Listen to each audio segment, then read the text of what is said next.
আমরা কেউ এভাবে হেরে যেতাম না রে। ভাবি, ভাবি,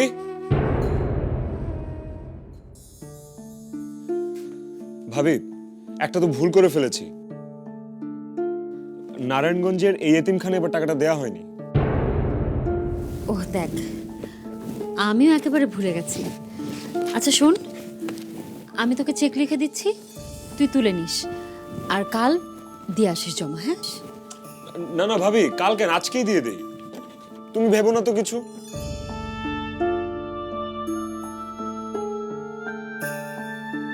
তুই এত আগ্রহ নিয়ে কাজগুলো করিস না। তোমার একটু কাজে আসতে পারলেই আমি খুশি ভাবি।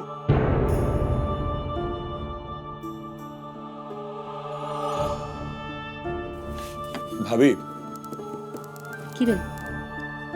আমার বিয়েতে সত্যিই তোমার কোনো অমত নেই তো?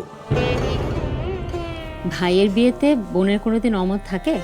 মা যত যাই বলুক, তোমার যদি মত না থাকে, তুমি যদি খুশি না হও, আমি কিন্তু বিয়েই করব না। ফুপু যখন এত করে চাইছে, বিয়েটা হোক। রবিন, তোর কোনো পছন্দ আছে? ভাবি, আমার কোনো পছন্দ থাকলে তুমি জানতে না? সে ভরসা আমার আছে।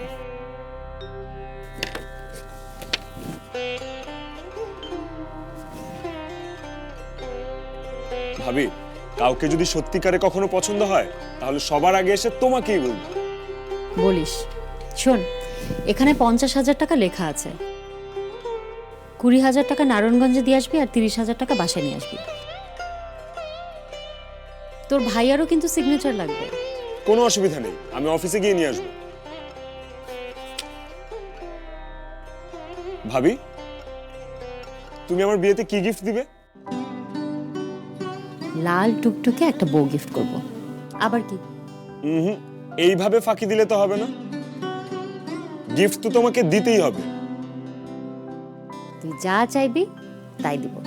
কি লাগবে বল?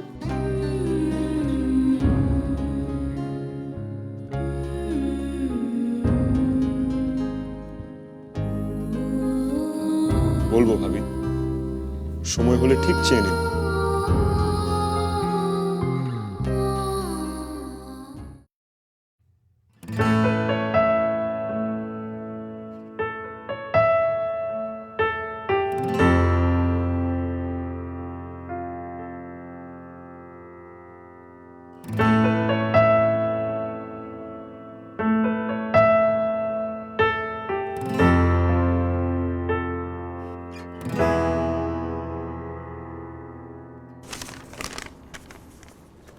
ইমরান সাহেব, আপনার অনুমতি না নিয়ে আপনার বাড়ি ঘুরে এসেছি।